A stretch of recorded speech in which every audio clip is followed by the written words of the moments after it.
మనం ముందుగా చికెన్ వండుకుందాం. ఈ బగారా రైస్ ఉన్ని చికెన్ నేను చూపించినట్లుగా వండుకోండి. ఈజీగా అయిపోతుంది, టేస్ట్ కూడా బాగుంటుంది. ఉల్లిగడ్డ పచ్చిమిర్చి మంచిగా గోలిన తర్వాత అల్లం వెల్లుల్లి పేస్ట్ వేసుకొని, కాస్తంత పసుపు వేసుకొని, చికెన్ వేసుకొని, ఉప్పు కారం వేసుకొని మంచిగా కలుపుకుందాం. గ్యాస్ టీవీ వీడియోలో చూపించినట్లుగా వండుకోండి. బ్యాచిలర్స్ అయినా కొత్తగా చేసుకున్న వాళ్ళైనా ఈజీగా చేసుకోవచ్చు. చికెన్ 1 కేజీకి 4 స్పూన్లు కదా, నేను 1/2 కేజీ క్వాంటిటీ కాబట్టి 2 స్పూన్ల కారం, తగినంత ఉప్పు వేసుకొని మంచిగా కలుపుకోవాలి. ఆయిల్లో చక్కగా ఫ్రై కావాలి. మూత పెట్టి కలుపుకుందాం. చికెన్ ఉడికేలోపు మనము బగారా రైస్ వండుకుందాం.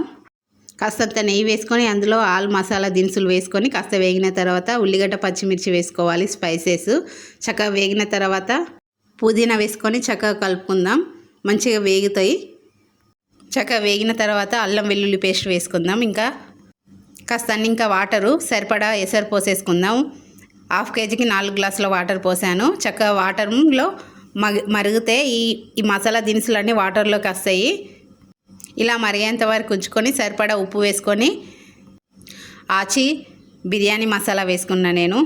ఈ మసాలా వల్ల కూడా రైస్ మంచి టేస్ట్ ఉంటుంది. చక్కగా మరిగింది కదా, ఇందులో ఇంకా రైస్ వేసేసుకొని చక్కగా ఉడకనిచ్చుకుందాం. ఇక చికెను ఆయిల్లో మ్యాక్సిమం ఉడికిపోయిందండి. కాస్త మూత పెట్టి చక్కగా ఉడికిన తర్వాత ధనియాల పొడి వేసుకుందాం. చికెన్ బాగా వాటర్ లాగా కాకుండా మంచిగా దగ్గరగా గ్రేవీ లాగా వండుకుందాం. కాస్తని వాటర్ పోసుకుందాం. ఇందులో ఆ వాటర్ మరిగిన తర్వాత చిక్కటి గ్రేవీ వస్తుంది.